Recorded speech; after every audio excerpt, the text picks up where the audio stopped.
7 years nang nakastranded ang ating OG island boy na si Odysseus sa isla ng Diyosang si Calypso.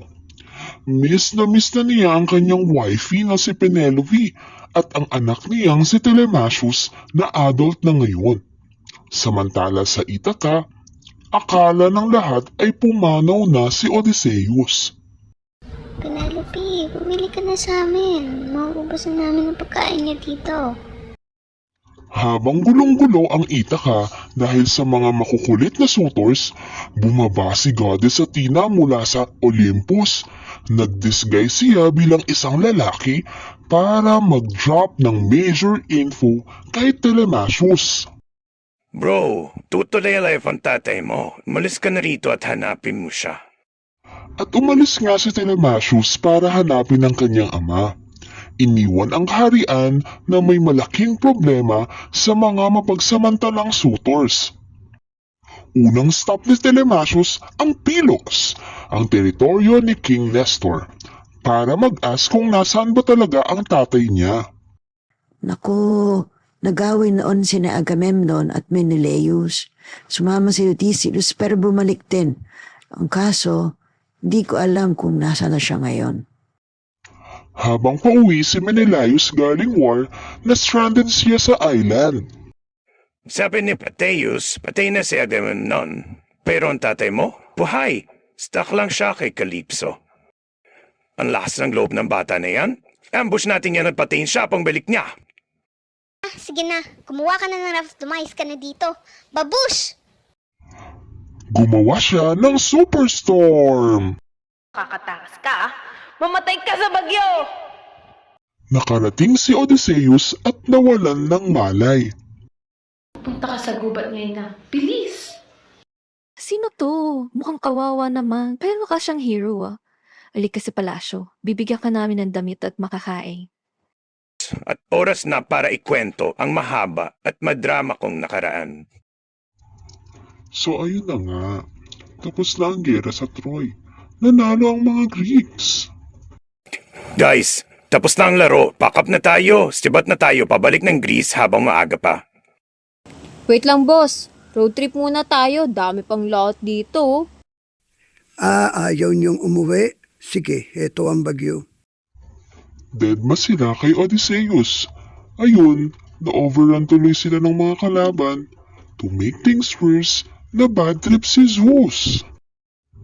Sa sobrang lakas ng hangin, napadpad sila sa land of Lotus Eaters. Pagkakain lang ng bulaklak, nakalimutan na nilang may pamilya sila sa Ithaca. Parang nag-ghosting lang ang peg. Gising, di yan salad. Pampalimot yan. Tara na, sa susunod na isla. Uy, snacks. Grabe siya.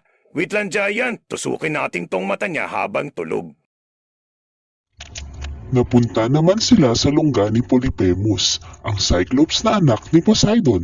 Spoiler alert, hindi siya friendly. So ayun, nabulag ang giant at nakatakas sila. Pero dahil proud si Odysseus, nagpakilala pa siya habang paalis. Nagsumbong tuloy si Polyphemus kay Poseidon. Nagalit ang tatay, gulo ang dagat. Odysseus, heto ang magic leather pouch. Nandyan lahat ng masamang hangin. Dire-diretso na kayo sa gris niyan. Huwag mong bubuksan, ha? Copy King, solid to. Hoy, tingnan mo tong bag ni boss. Mukhang ginto ang laman. Share naman dyan. Binuksan nila. Imbis na ginto, lumabas ang hurricane. Imbis na sa Ithaca ang punta, bumalik sila kay King Aeolus. Bumalik na naman kayo? Alis, malas niyo sa buhay. Susunod na stop, Laestrygonian Island. Akala nila, safe. Yun pala, tirahan ng mga higanting kumakain ng tao. At sa sobrang malas, kalahati ng crew ni Odysseus naging launch ng mga higante. Kalipas sila ng takbo paalis ng isla.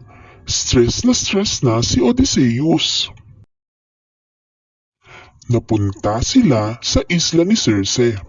At dahil hindi sila marunong mag-ingat, ginawa silang baboy lahat ni Circe. Literal na lechon vibes. Pero buhay. Hala, bakit naging pang piyesta ang mga tropa ko?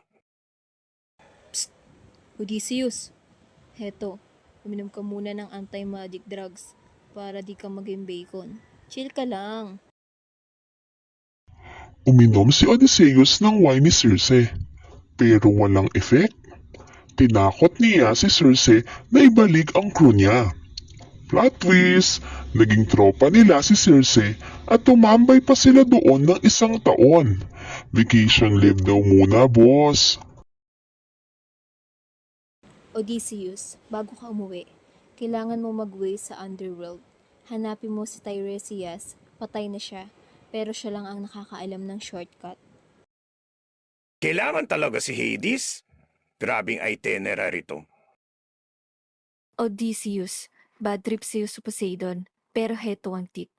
Huwag niyo papatayin o kakainin ang mga baka ni Helios sa Trinasya. Huwag kang makulit, okay? Pag-alis kay Circe, dumaan sila sa mga sirens. Para hindi sila mabudol ng kanta, nilagyan ng beeswax ang tenga ng mga crew.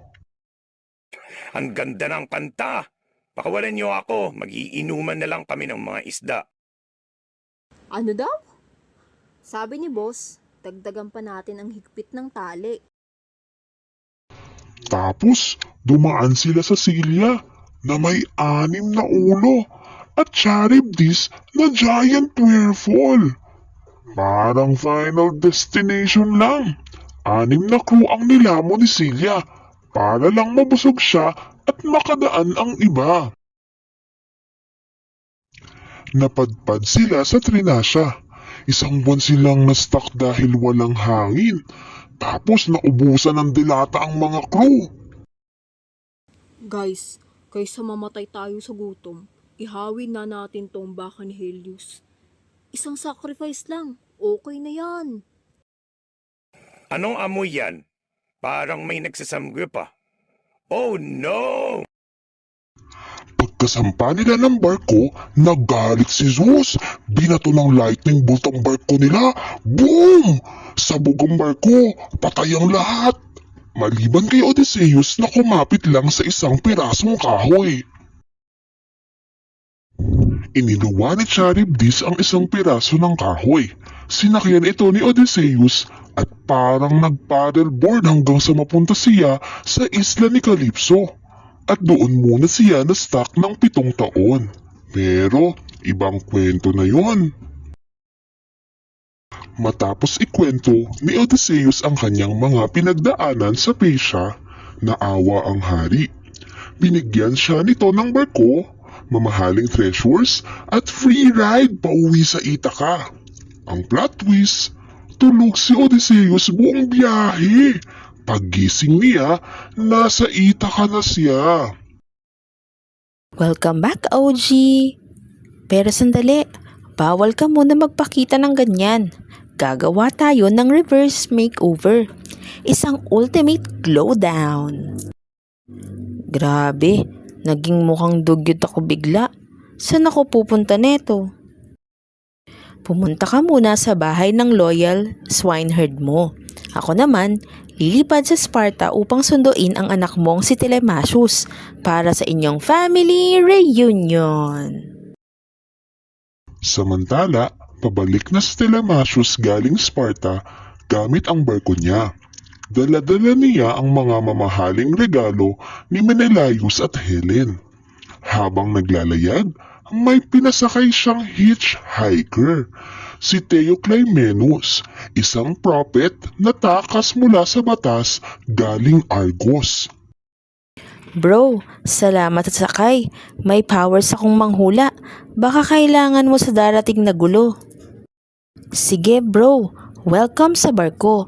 Diretso muna tayo sa bahay ng swineherd natin bago sa palasyo para iwas tambang sa mga suitors. Anak, ako to. Ang tatay mo. Papa? Akala ko patay ka na. Buhay ako, nak. Pero walang time para sa drama ngayon. Balita ko, naririnig na ni Penelope na nandito na ako. At yung mga suitors naman, binabalak tayong unahan at patayin. Kailangan nating magplot ng revenge. Bumalik si Telemachus sa palasyo kasama si Teo Clemenus para i-update ang kanyang ina. Ma, may good news ako. Sabi ng prophet na kasama ko, buhay si Papa at nandito na sa Ithaca. Anak, huwag mo na akong bigyan ng false hope. Ilang beses na akong nascam ng mga chismis na yan. Habang hindi naniniwala si Penelope, pumasok naman si Odysseus sa palasyo. Suot uli ang disguise niyang pulubi kasama ang swineherd. Walang nakakakilala sa kanya, maliban sa isa, ang matanda at may sakit niyang aso na si Argos. Good boy, Argos. Pwede ka nang magpahinga. Matapos makita ang kanyang master sa huling pagkakataon, mapayapang pumanaw si Argos.